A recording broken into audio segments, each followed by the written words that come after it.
নমস্কার। আগামী 2026 পশ্চিমবঙ্গ সরকার কেমন চাই? আমার মতো কি? যদি আমার মতো হয় তাহলে অবশ্যই ভিডিওটি পুরোটা শুনুন। আমি কিন্তু পশ্চিমবঙ্গ সরকার 2026 কেমন হওয়া উচিত এর কিন্তু 5টা পয়েন্ট আউট করেছি। কিন্তু আপনাদেরকে আমি একটা একটা করে পয়েন্ট আমি বোঝাবো। কারণ 5টা পয়েন্টকে আমি একবারে যদি আপনাদের সামনে উপস্থাপনা করি তাহলে আমার এই ভিডিও অনেক বড় হবে, যেটা অর্থাৎ ভিউ কম হতে পারে। তার জন্য আমি একটা একটা করে পয়েন্ট আপনাদের কাছে উপস্থাপনা করব এবং প্রত্যেকটি পয়েন্টকে শোনার জন্য আমার এই প্রোফাইলকে ফলো করবেন। আর অবশ্যই ভিডিও ভালো লাগলে আপনারা শেয়ার করবেন।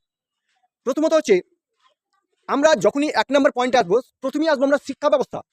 কারণ আমাদের পশ্চিমবঙ্গের শিক্ষা আজ এত অধঃপতনে আছে যে সেই শিক্ষা ব্যবস্থা থেকে আমাদের তুলতে হবে।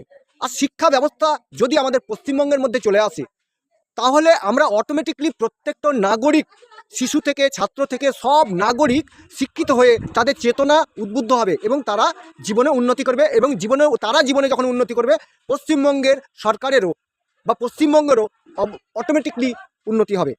এবার শিক্ষা ব্যবস্থার মধ্যে কি, প্রথমেই আমরা আসবো প্রাথমিক স্টেজে শিক্ষা ব্যবস্থা একটা সিঁড়ির মতো থাকবে, স্টেজের মতো থাকবে, যাতে শিক্ষা ব্যবস্থা খুব উন্নত হয় এবং বইপত্র খুব উন্নত ধরনের হয়। সেই জন্য সেই শিক্ষা ব্যবস্থাটাকে সুরক্ষিত করতে হবে। এবং তার পরবর্তী স্টেজে যখনই সে পঞ্চম শ্রেণীতে যখন সেই সব ছাত্রগুলি উঠবে, তারপর থেকে আস্তে আস্তে ফিল্টার করতে করতে অর্থাৎ ছাঁকনি করতে করতে আমরা নিয়ে যাব, অর্থাৎ পাস ফেল প্রথার মাধ্যমে নিয়ে যাব। এবং পড়াশোনা পরীক্ষা ব্যবস্থা এমনই হবে যেন প্রত্যেকটা ছাত্র খুব ভালোভাবে পড়েই তবেই তারা কিন্তু উত্তীর্ণ হয়ে তারা উঁচু ক্লাসে যাবে এবং ছাকতে ছাকতে এক টাইমে এমন আসবে তারা একবারে যাকে বলা হয় দুধ মেরে ক্ষীর। যখনই দুধ মেরে ক্ষীর এই ছাত্রগুলি জড়ো হবে তখন আমাদের পশ্চিমবঙ্গ সরকারকে তাদের জন্য চাকরি দেওয়াটাও অসুবিধার হবে না। যে যেমন যোগ্যতা সেই বেসিসে সে চাকরি পাবে। আবার আমরা দেখি যে বেসিক ট্রেনিং আলাদাভাবে করতে হচ্ছে, বিএড আলাদাভাবে করতে হচ্ছে, এসব আলাদাভাবে করার দরকার নেই। আমরা যখনই পড়বো এইগুলি আস্তে আস্তে সাবজেক্টগুলিকে একটা একটা করে অন্তর্ভুক্তি করতে করতে শিক্ষা ব্যবস্থা বা শেখানোর টেকনিক সব কিছু ওই পড়াশোনার মাধ্যমেই থাকবে।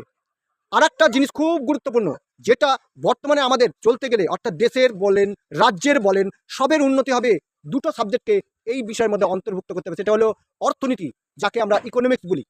সেই সাবজেক্টটাকে আমাদের পশ্চিমবঙ্গর এই শিক্ষা ব্যবস্থার মধ্যে অন্তর্ভুক্ত করতে হবে। আর একটা সাবজেক্টকে অন্তর্ভুক্ত করতে হবে, সেটা হলো এআই, মানে অর্থাৎ আর্টিফিশিয়াল ইন্টেলিজেন্স। এই আর্টিফিশিয়াল ইন্টেলিজেন্স শিখে গেলেই অবশ্যই প্রত্যেকটা ছাত্ররা উপকৃত হবে এবং তারা বেকার থাকবে না। অটোমেটিকলি তারা কিন্তু কাজের অর্থাৎ কাজ পাওয়ার উপযুক্ত, সে কোম্পানি বলুন যে কোনো সরকারি বলুন, কাজ পাওয়ার ক্ষেত্রে তারা বহুত উন্নত হবে এবং তারা বেকার থাকবে না।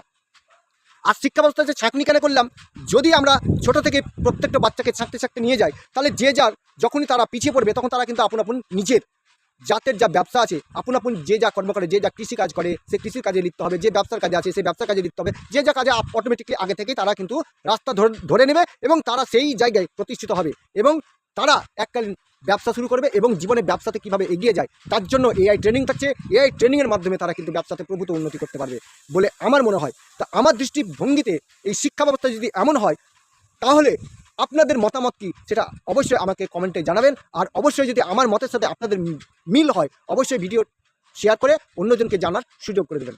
ধন্যবাদ।